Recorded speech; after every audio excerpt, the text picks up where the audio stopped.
Hey guys, welcome to my learning diary. मैं ये हमारा टीजीटी टायर 2 की प्रिपरेशन कर रही हूँ। मैं कोई टीचर या टॉपर नहीं हूँ। मैं भी एक स्टूडेंट हूँ जो इस एग्ज़ाम की प्रिपरेशन कर रही है और अपनी जर्नी को वीडियो के थ्रू शेयर कर रही है। और जो भी चीज़ें मुझे क्लियर होती है, जो भी मेरे कन्फ्यूज़न दूर होते हैं, मैं उन सब चीज़ों के बारे में अपने वीडियोज़ में बात करती हूँ।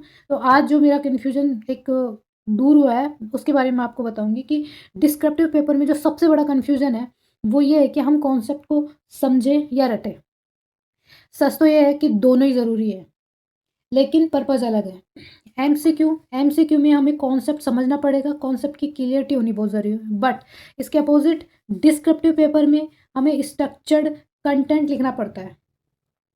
हमें वही कंटेंट लिखना पड़ता है जो एग्ज़ामिनर हमसे एक्सपेक्ट करता है और उसके लिए हमें हमारे कंटेंट को याद करना पड़ेगा, लिटरली रटना पड़ेगा। तब जाके हम अपना कंटेंट वहाँ पे पेपर में लिख पाएँगे।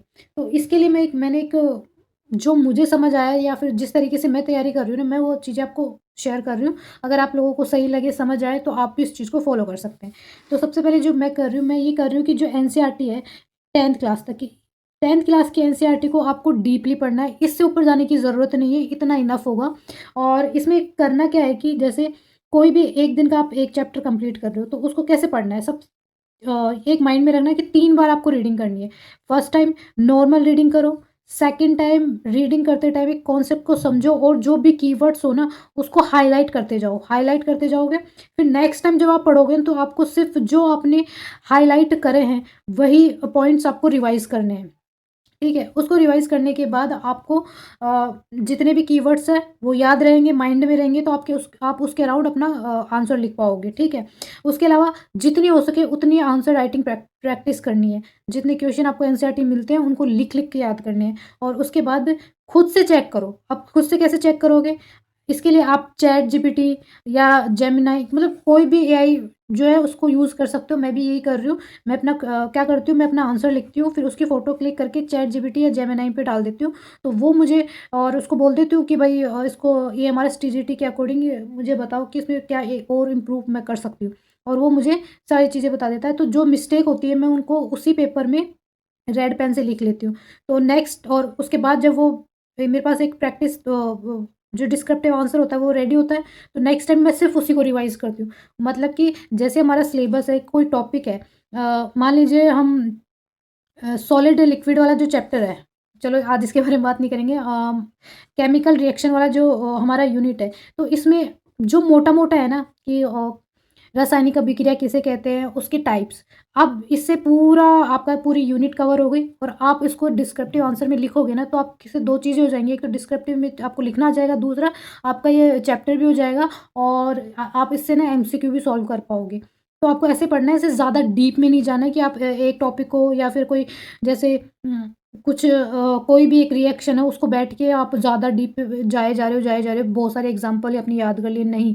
नॉर्मल जो आप लिख सकते हो वो उतना ही याद करो। और दूसरा, एक जिस पेपर में आप अपनी राइटिंग प्रैक्टिस कर रहे हो ना, उसको एक प्रॉपर वे में लिखो।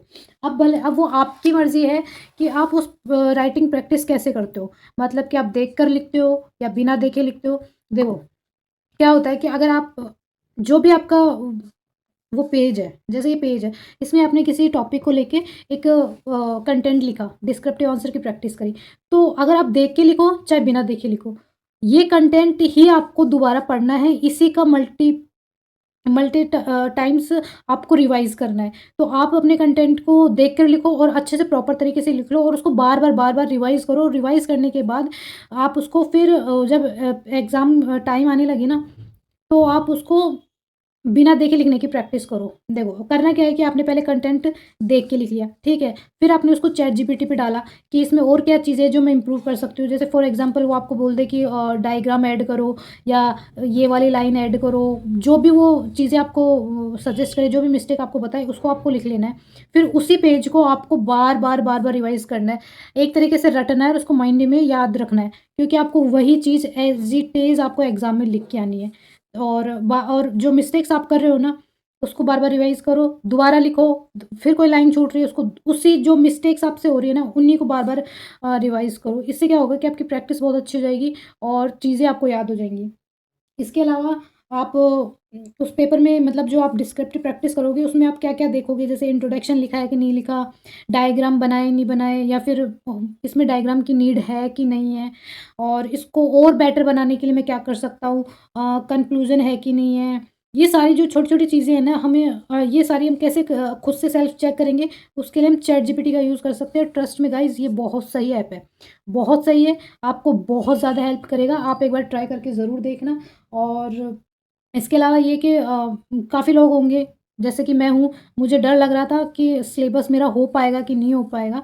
तो गाइज़ अभी ना सीधे-सीधे 30 दिन है, और 30 दिन आई थिंक इनफ है, क्योंकि हमारा जो ये सिलेबस है, इसमें बहुत कुछ तो हमें आता है, इसीलिए हम टायर 2 का पेपर देने जा रहे हैं, टायर 2 में बैठेंगे, ठीक है? ऐसा तो है नहीं कि बिना पढ़े लोग ही टायर 2 में आ जाएँगे। तो आप लोगों को ये है कि 30 दिन इनफ है, लेकिन लोगों को कंसिस्टेंसी मेंटेन करनी पड़ेगी। और डेली पढ़ोगे, कोई गैप नहीं दोगे ना, तो आपका ये सिलेबस आराम से कंप्लीट हो जाएगा। कोई वो नहीं है, डेली प्रैक्टिस करो, डेली राइटिंग प्रैक्टिस करो, पेपर अच्छे से हो जाएगा, सिलेबस भी कंप्लीट हो जाएगा। और जब आप हमारा 70 टू एक्चुअली 60 टू 70 पेपर भी सिलेबस भी हो जाएगा ना, तो हमें कॉन्फिडेंस आ जाएगा कि हाँ, हम कर सकते हैं। तो बस और कुछ नहीं है, आज की इस वीडियो में इतना ही। अगर आप लोग भी और कुछ जानना चाहते हो तो आप कमेंट कर सकते हो, और मुझे कोई कन्फ्यूज़न, मेरे जो कन्फ्यूज़न दूर होंगे, या फिर मुझे कुछ और नया इस एग्ज़ाम के लिए पता लगेगा कि जो आपको हेल्प करे पढ़ने में, तो मैं आपके शेयर करती रहूँगी। तो आज की वीडियो में इतना ही। Thank you.